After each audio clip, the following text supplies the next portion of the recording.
Praise the lord అండి. దేవుని దయ వల్ల మీరందరూ క్షేమంగా ఉన్నారని ఆశిస్తున్నాను. ఇప్పటివరకు మనం మత్తయి సువార్త 22వ అధ్యాయము 40వ వచనం వరకు చదువుకున్నాం కదండి. ఇవాళ మిగిలిన కొన్ని వచనాలు చదువుకునే ముందు ఒక చిన్న ప్రేయర్ చేసుకుందామండి. మహాపరిశుద్ధుడైన యేసయ్య నీకే వందనాలు తండ్రి నాయన. యేసయ్య ఇంతవరకు మమ్మల్ని సజీవ లెక్కలో పెట్టి దేవా యేసయ్య నీ గురించి మాట్లాడుకునే అవకాశం ఇచ్చినందుకు నీకే వందనాలు తండ్రి. యేసయ్య ఇప్పుడు మీ గురించి మాట్లాడుకోబోతుండగా ఎక్కడ ఏ తప్పు మాట్లాడకుండా యేసు నామములో నా నోటికి మీ అగ్ని కంచె కావాలండును గాక ఆమేన్. యేసు నామములో మా అందరికీ నీ వాక్యాన్ని అర్థం చేసుకునే కృప కలుగును గాక ఆమేన్. యేసు నామములో అడుగుచున్నాం తండ్రి ఆమేన్. ఇప్పటివరకు మనం తెలుసుకున్నాం కదండి. పరిసయ్యులు ఇంకా సద్దూకయ్యులు అడిగిన ప్రశ్నలకి యేసయ్య ఇచ్చిన సమాధానాలను విన్న అక్కడి ప్రజలు ఎంతో ఆశ్చర్యపడ్డారంట కదండి.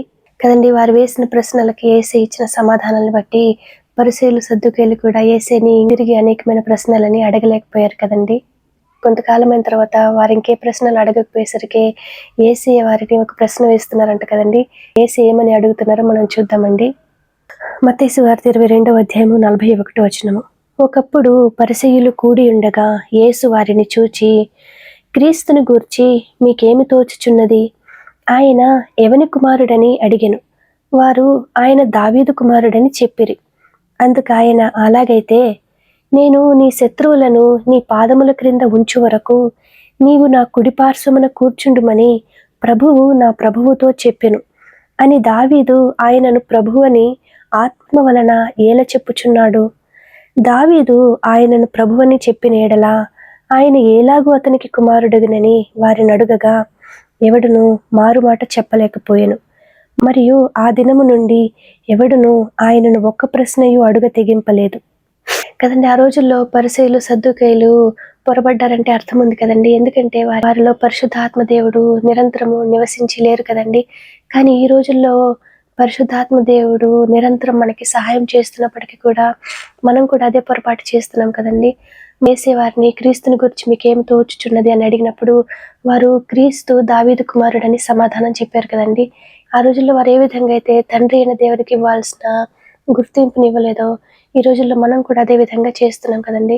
తండ్రి అయిన దేవుని పక్కన పెట్టి మనము యేసయ్యకి ఈ లోకంలో తల్లిదండ్రులు ఉన్న వారికి, యేసయ్య శిష్యులకి, ఇంకేసే చుట్టుపక్కల ఉన్న వారందరికీ కూడా ఎక్కువ ఇంపార్టెన్స్ ఇస్తాం కదండి.